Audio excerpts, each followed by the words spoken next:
예, 중국 경제 산업 트렌드 알아보는 차이나 TV 시간입니다. 요즘은 뭐 중국 경제나 트렌드보다도 코로나 걱정이고 공급망 걱정인데요. 금요일은 용인대 중국학과 박승찬 교수님께서 이야기를 풀어주십니다. 어서 오십시오. 맞습니다. 네, 오늘도 이제 중국 봉쇄에 따른 영향들 그리고 중국의 이 인프라 투자를 통한 탈출구 모색 이런 정책적인 내용들을 살펴볼 건데요. 지난번에 베이징에 이어서 상하이에 이어서 이번에 이제 베이징마저도 도시 봉쇄를 한다는 얘기인데 아직은 이제 전면은 아니고 부분적으로 들어갔다는 건가요? 그렇죠. 지금 또 베이징이 또 핫한 또 지역으로 지금 뭐 어떻게 보면 나와 있는데 지금 소문이 매우 무성합니다. 그래서 지금 사재기 하는 것도 뉴스에서 보셨을 텐데 상해처럼 될 거다. 그러니까요. 그래서 지금 뭐 되어 있는데 지금 이제 일단 부분 이제 좀 봉쇄를 좀 하고 있는 것 같고. 이게 이제 조양구라는 지역입니다. 제가 또 오래 살았던 지역이기도 합니다. 또 한국인들이 많이 살고 있는 지역이기도 한데요. 한 350만 명 대상으로 해서 뭐 PCR 계속 하고 있는 것 같고요. 베이징이 2,200만이니까 근데 지금 봉쇄를 안 하더라도 뭐 다 3차례 이상 PCR 검사를 해야 되니까 지금 다 지금 힘들죠. 라는 거 보시면 될 것 같고. 그래서 지금 뭐 여러 지금 반응들이 나타나고 있는데 일단은 이게 지금 봉쇄가 될 것이냐라는 부분에 있어서 좀 여러 가지 지금 뭐 된다 이런 말도 있고 뭐 아니다라고 있는데 좀 종합적으로 봤을 때 제 개인적인 부분에서 좀 본다라면 일단 좀 가능성은 낮다. 상하이처럼 되기는 쉽지 않다. 저는 한 3가지 정도 이유를 좀 말씀드릴 수 있을 것 같은데 첫 번째는 말씀드렸다시피 상하이 경험이 있죠. 우리게 상하이 시민들이 매우 지금 불만이 많고 있기 때문에 시민들이 반대가 있기 때문에 지금 뭐 사재기를 하고 있는 것도 있고 만약에 지금 상하이가 지금 뭐 한 달이 훨씬 넘어가 있는 상태이기 때문에 지금 차단한다고 해서 그게 지금 그런 원성을 지금 차단할 수 있는 게 한계가 있거든요. 그러니까 첫 번째가 그렇고 두 번째는 이게 북경까지 봉쇄되면 지금 우리가 계속 이야기를 했지만 공급난 이야기 좀 이따 말씀드리겠지만 지금 만약에 이게 뭐 베이징까지 봉쇄되면 이제 심각한 경제 타격이 더 커질 수밖에 없는 문제점. 그러니까 이런 부분도 있을 것이고 그리고 세 번째는 어쨌든 정치 도시입니다. 그렇죠? 아무리 그렇기 때문에 그렇죠. 정치가 경제를 이끌고 있는 게 중국이기 때문에 항상 그런 말을 하죠. 그래서 중국은 항상 어떤 부분에 경제 뒤에는 항상 정치가 있다라는 말을 하기 때문에 쉽지가 않다. 그래서 지금 중국 내 고위 공무원들 사이에도 이런 말을 많이 한다고 합니다. 한다고 그래요. 그러니까 팬데믹에서 이제 조금 더 정교하고 좀 과학적인 좀 접근 방법 이런 패턴으로 좀 해야 된다라는 것들이 지금 얘기가 나오고 있다고 합니다. 그래서 있고 지금 이미 초중고는 온라인 수업으로 지금 다 전환을 했고요. 이미 전환을 했고. 뭐 예를 들어 그런 부분에서 뭐 상하이는 지금 뭐 가동률 같은 경우가 지금 이제 조금 이제 올라가고 있죠. 올라가고 있고 뭐 근데 지금 뭐 우리 기업들 뭐 오리온이나 풀몬이나 좀 이제 공장 생산 가동을 하는데 아직까지도 뭐 지금 안 되는 기업이 더 많은 상태이기 때문에 그래서 이제 베이징이 지금 앞으로 이제 우리가 좀 봐야 되고 베이징까지 하면 진짜 심각한 사태까지 벌일 수 있을 것이다 보여집니다.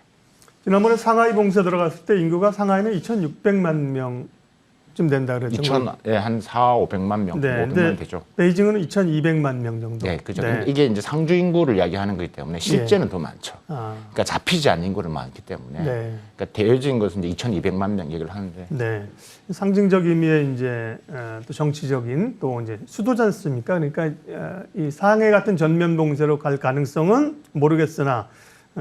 크지 않고를 보셨고요. 어쨌든 간에 이렇게 봉쇄들이 이어지고 있는 상황이고 상해는 워낙 그 경제 수도이잖아요. 사실 저기 상해가 그다음에 물류 이런 허브기 때문에 근데 베이징 같은 경우는 그렇게 보면 공급망 현상에 대한 타격은 오히려 상해만큼 크지 않을 수도 있을 것도 같고 어떻게 봅니까? 이게 이제 그런 물류를 볼 수도 있겠는데 이제 중요한 것은 베이징 이게 가지고 있는 상징적 의미 플러스 여러 가지 이제 부품 소재를 또 만드는 기업이 또 많다라는 거죠. 특히 이제 우리 자동차 같은 경우는 특히 더 심할 수도 있기 때문에 그러니까 이제 봉쇄로 인해서 지금 뭐 이게 중국에서 만든 부품이 지금 못 들어오고 그러니까 지금 우리가 베이징을 얘기를 하고 있지만 사실 우리가 좀 드러나지 않는 산동성 같은 경우도 기업들이 많거든요. 그러니까 들어오지 못하는 공급망. 그러니까 지금은 뭐 상하이에서 뭐 들어가지도 힘들고 그다음에 한국으로 들어오기도 이제 힘든 상황입니다. 그래서 이제 흔히 이제 부품 대란의 쓰나미가 지금 불고 있다. 뭐 이런 지금 뭐 공급망 걱정을 많이 하는데 지금 뭐 제가 지난 시간에 잠시 뭐 언급을 했지만 뭐 드러나는 것은 한 50개 정도 도시에서 지금 한 4억 명이 지금 격리 상태에 있다고 하니까 뭐 4억 명이니까 엄청 어마어마한 숫자죠. 그래서 했고 또 하나가 지금 베이징뿐만 아니라 지금 뭐 전 세계에서 존재하는 뭐 소상품들은 다 있다고 하는 중국 절강성에 있는 이우라는 도시가 매우 유명한 도시죠. 그러니까 이우도 우리가 상하이를 이야기하면서 우리가 장강삼각주라고 그러는데 상하이, 그다음에 저장, 그다음에 장수 여기가 이제 우리가 하나의 경제 블록인데 그 중에 하나가 저장성 이우인데 이유가 또 이제 아까 인구는 한 200만 명 되지만 세계 모든 자파용품이 다 난다고 유명한 곳이거든요. 네. 거기도 지금 봉쇄됐기 때문에 그러니까 지금 나가지를 못하고 있다라는 부분들. 그래서 이제 우리가 항만 운수 상하이를 한다라면 또 북경에 있는 트럭, 뭐 육로 운송도 지금 막혀 있는 부분들이기 때문에 지금 뭐 일단은 뭐 들어가더라도 창고에 보관하고 또 있고 한참을 대기를 하고 있어야 되기 때문에 이게 지금 베이징도 결코 만만치 않다. 공망 붕괴의 하나의 또 신호탄이 될 수 있다.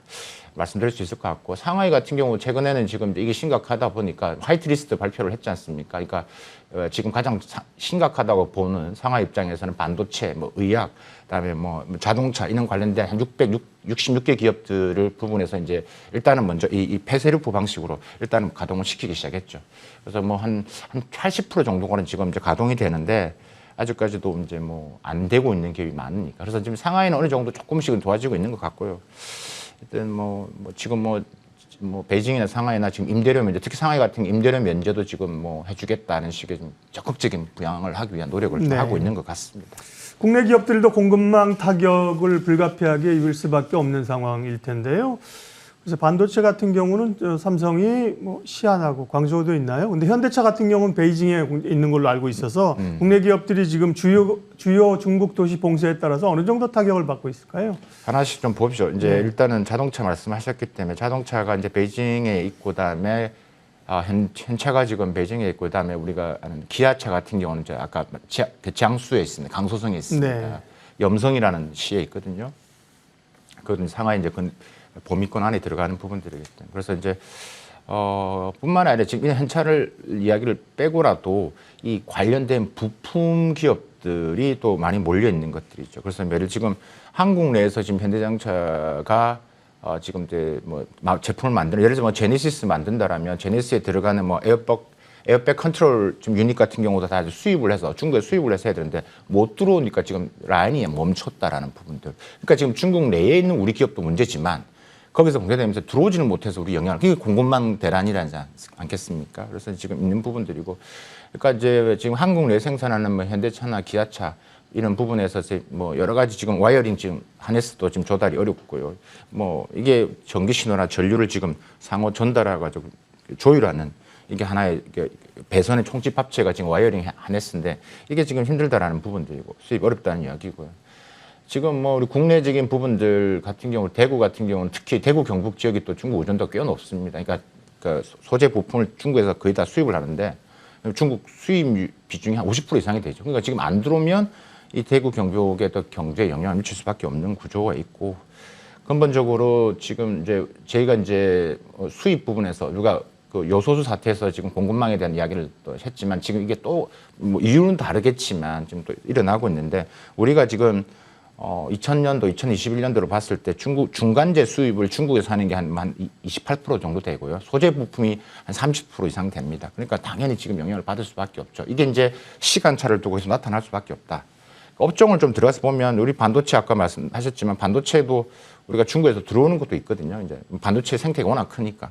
그러니까 한 40%, 그다음 배터리가 또 한 뭐 90% 이상 관련된 것들. 의약품, 의약. 그다음 휘토리움은 여러분 잘 아시다시피 휘토리도 당연히 52.5%가 중국에서 수입이 됩니다. 그러니까 이런 것들이 다 이제 우리 관련주라든지 전반적인 생태계에 영향을 줄 수밖에 없다. 그래서 이제 중국산 소재, 부품, 중간재 이제 의존도가 높은 지금 같은 경우는 시간차를 두고 당연히 지금 일어날 것으로 보여지고 가전 같은 경우도 지금 뭐 가전제품 만들 때 수백 수천 가지의 이게 부품이 들어가는데 이게 산동성에 또 우리 중국에 있는 그 여러 중국 기업들을 통해서 많이 수입을 해서 우리가 또 하는데 이게 조금 또 못 들어오고 있으니까 문제가 있고요. 제가 산동성 나오니까 또 하나 지금 말씀드릴 수 있는 게 제가 우리 자동차 업계를 좀 조사하기 위해서 제가 1조시를 간 적이 있는데 산동성 1조가 이 자동차 부품에 매우 기집니다. 우리 현대자동차, 기아자동차의 부품 관련된 거를 산동성 1조시라는 도에서 있거든요. 우리 기업들도 많이 나가 있습니다. 거기도 지금 이제 봉쇄 아닌 봉쇄가 되기 때문에 이게 중국에 있는 기업들, 그다음에 그걸 가져와서 하는 한국 기업들도 지금 한국에 있는 기업들 다 영향을 받는.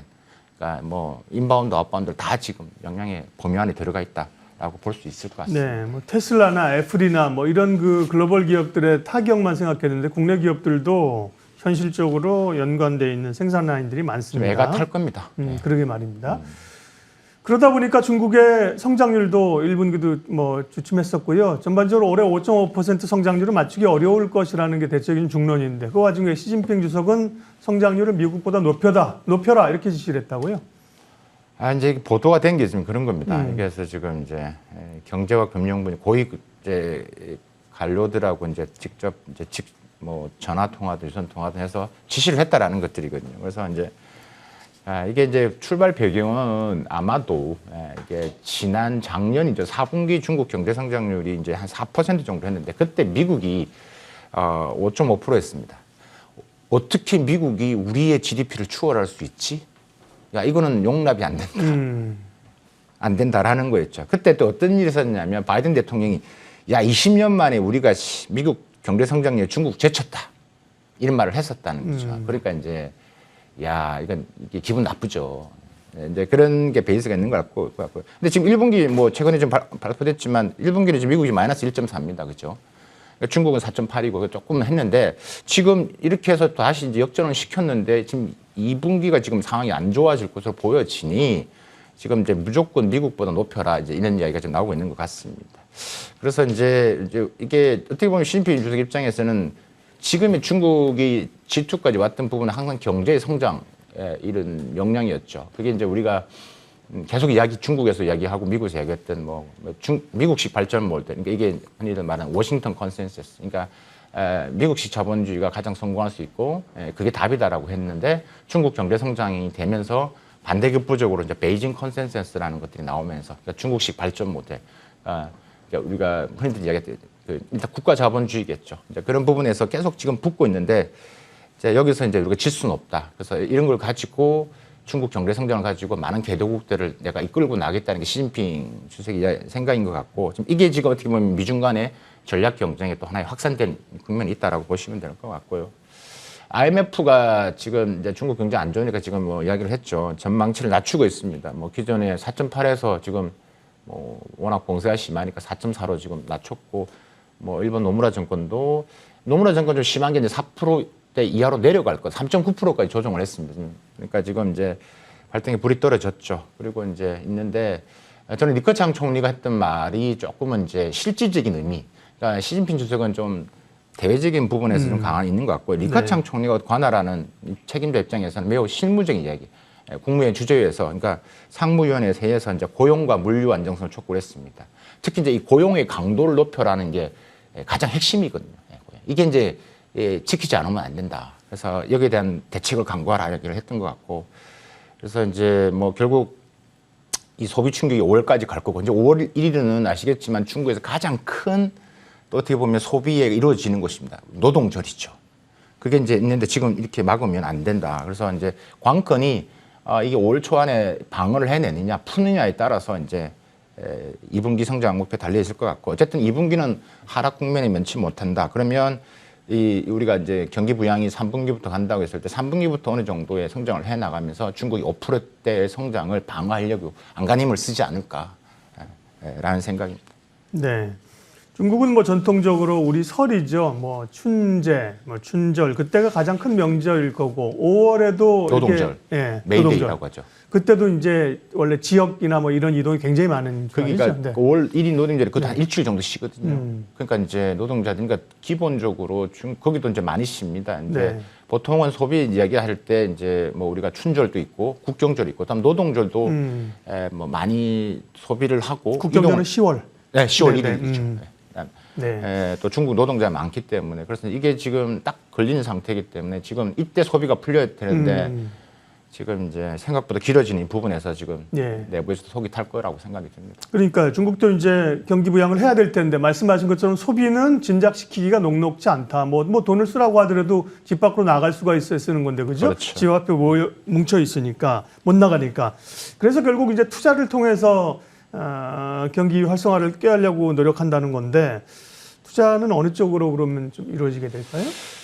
이게 이제 그 최근에 이제 중앙재경위원회 이제 중국 전반적인 이제 어떻게 보면 시 주석이 직접 이제 주관하는 이제 중앙재경위원회에서 이제 시진핑이 이제 이야기를 했던 거죠. 인프라가 결국 중국 경제 성장의 버팀목이다. 네. 이런 이야기를 한 거죠. 그래서 이제 지금 여러 이제 국내에서도 얘기를 하고 있는데 결국 중국의 안정적 성장을 위해서는 인프라가 가장 핵심적인 동력의 성장 동력의 중요하다, 핵심이다라고 이제 강조한 부분인 것 같습니다. 그래서 이 부분도 제가 이제 작년에 이제 올해 중국 경제를 전망할 때 결국은 지금 작년에 조금 좀 덜 풀었기 때문에 지금 안 좋은 상황에서 중국은 올해는 집중적으로 이제 인프라를 풀 것이다라는 걸 제가 강조를 많이 했던 것 같습니다.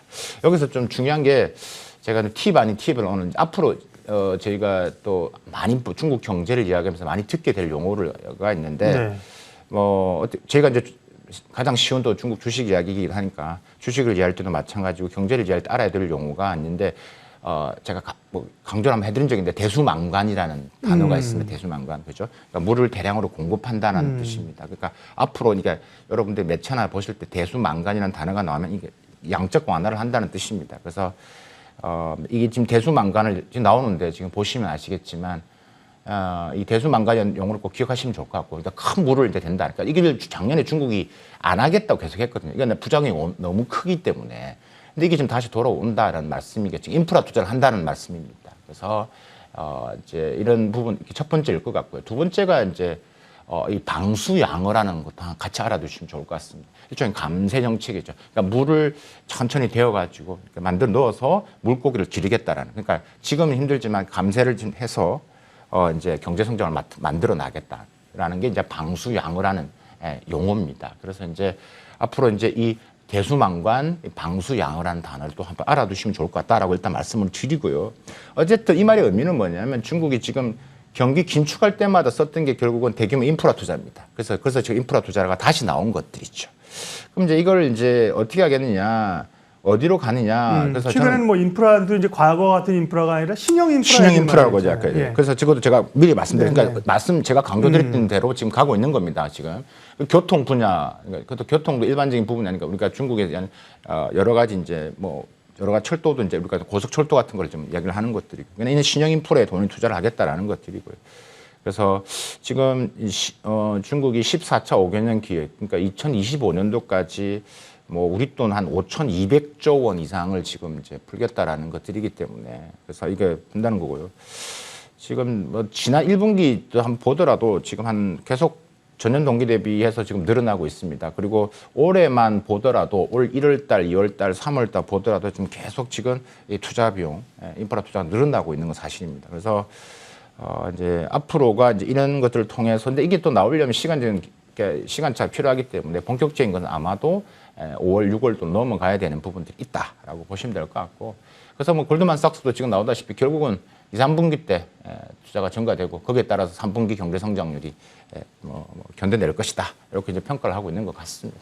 네, 중국의 최근 봉쇄 상황 그리고 그에 따른 중국 정부의 경기 부양 관련된 방안 살펴봤고요. 이번에 금융시장 움직임 좀 체크하도록 하겠습니다. 지난번 3월에 상하이 봉쇄 때 주가가 한번 급락을 했었고 회복하다가 이번에 그때 저점을 밀고 내려가면서 상해 지수가 3,000선 밑으로 떨어졌습니다. 네, 시장 분위기 안 좋겠는데요. 네. 아까 지금 좀 전에 말씀드렸다시피 시진핑 주석이 인프라 투자 이야기 나오니까 네. 약간 좀 반응이 좀 했죠. 3,000까지는 탈환은 못했는데 네. 4월 말 2,886포인트까지 떨어졌다가 지금 네. 2,900 제가 어제 보니까 지금 2,986까지 포인트까지 올라온 것 같습니다. 그래서 그러니까 이 3천 붕괴에 대해서 여러 가지만 사실 3천 붕괴가 미국발 금융 있을 때 2008년도 그럴 때 무너지고 또 2015년도도 있었고요. 2016년도도 3천 무너졌었죠. 그때는 이제 수출이 중국이 6년 만에 이제 좀 감소세로 전환되면서 3천이 붕괴됐다가 다시 올라왔던 적이 있었던 것 같습니다. 제 기억에는 그런 것 같습니다. 지금 최근에 중국 정치상을 한번 보면 이제 그러다가 이제 올 1월 달만 해도 1월 초만 해도 한 3,600까지 갔었거든요. 그러다가 이제 그 1월 마지막 주에 이제 또 한 4% 좀 빠졌고요. 그다음에 그리고 하락세가 지금 계속 진행되고 있는 겁니다. 그죠? 그래서 이제 우크라이나 사태 터졌고 그래서 계속 2월 달에도 증시가 이제 계속 이제 이거 박스권에서 움직이지 못했고 있는 것 같고 3월 달 계속 부진을 해왔고 이게 이제 봉사되면서 본격적으로 이제 3천원이 무너졌던 거죠. 무너졌던 거죠. 그래서 이제 결국 이제 이런 일단 1분기 전반적으로 일단 증시 하락의 원인은 뭐냐? 일단 뭐 계속 우리가 강조했지만 일단은 미국과 금리 간의 금리차 부분, 우크라이나 사태, 그로 인해서 외국인 자금들이 이탈 이런 것들이 다 복합적으로 지금 터져 나온 이슈라고 볼 수밖에 없는 것 같고요. 그래서 지금 뭐 4월 29일이니까 오늘부터죠. 지금 주식 거래 수수료 인하합니다. 네, 그렇군요. 네, 그런 얘기는 잘 안 하죠. 50% 인하합니다. 그러니까 이제 그게 또 반등 효과가 있는 것들이. 그러니까 지금 이제 오늘부터는죠. 29일부터니까 수수료 이제 인하가 들어가죠. 그래서 이제 일단은 그렇고요. 그럼 앞으로 부분에서 이제 2분기도 이제 저는 개인적으로 상승 모멘텀이 좀 적다. 볼 수밖에 없을 것 같습니다. 모멘텀 하락 모멘텀이 더 지금 많을 수밖에 없다. 그래서 저는 이제 좀 소나기는 좀 피해가야 된다라는 이야기를 좀 말씀드리고 있는 거고. 일단 지표가 안 좋으니까 우리가 투자를 할 때 지표라는 게 뭐 있기 때문에 일단 우리가 중국 경제 역동성을 보여주는 게 이제 수출인데 그게 뭐 화물차 운송 지수라는 게 있는데 이게 좀 계속 떨어지고 있거든요. 그렇겠죠. 안 좋거든요. 예. 이게 지금 뭐 4월은 특히 더 안 좋습니다. 전국적으로 마이너스 30이니까 심각하죠. 상하이는 더 심해. 80까지 떨어졌기 때문에.